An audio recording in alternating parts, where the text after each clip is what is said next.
more thing to put on the sled, and we'll start for Captain Roadside. Butch, stop watching TV a second. Call Spinner. Yeah? We've got a special visitor. Spinner! Spinner! Now, do you remember when I told you your daddy died in a POW camp? Well, this here is Captain Coons. He was in the POW camp with Daddy.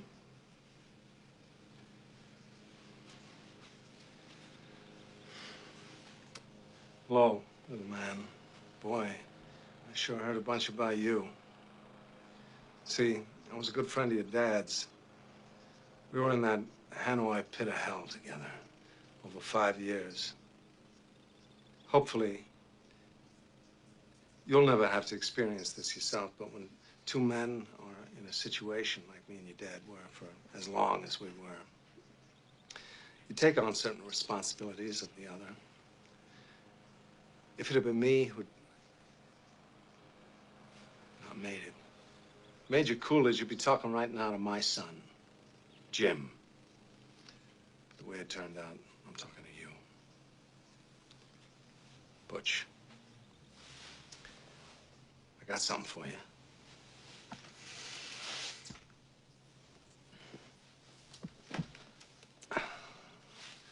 This watch I got here was first purchased by your great-grandfather during the First World War. It was bought in a little general store in Knoxville, Tennessee. Made by the first company to make wristwatches. Up till then, people just carried pocket watches. It was bought by private doughboy Orion Coolidge on the day he set sail for Paris. This was your great-grandfather's war watch, and he wore it every day he was in that war. And he'd done his duty, went home to your great-grandmother, took the watch off, put an old coffee can, and in that can it stayed till your granddad, Dane Coolidge, was called upon by his country to go overseas and fight the Germans once again. This time they called it World War II. Great-grandfather gave this watch to your granddad for good luck. Unfortunately, Dane's luck wasn't as good as his old man's. Dane was a Marine, and he was killed, along with all the other Marines at the Battle of Wake Island.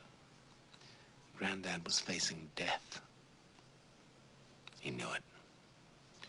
None of those boys had any illusions about ever leaving that island alive, so 3 days before the Japanese took the island, your granddad asked a gunner on an Air Force transport named Wanaki, man he'd never met before in his life, to deliver to his infant son, who he'd never seen in the flesh, his gold watch.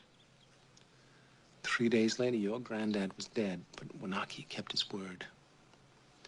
After the war was over, he paid a visit to your grandmother, delivering to your infant father his dad's gold watch. This watch.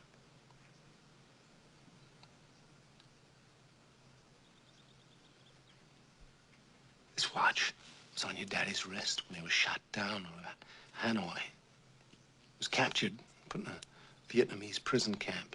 He knew that if the gooks ever saw the watch, it'd be confiscated, taken away.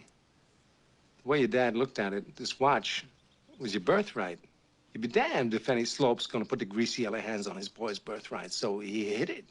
In one place he knew he could hide something, his ass. 5 long years he wore this watch, up his ass. Then he died of dysentery. He gave me the watch. I hid this uncomfortable hunk of metal up my ass, 2 years. Then, after 7 years, I was sent home to my family. And now, little man, I give the watch to you.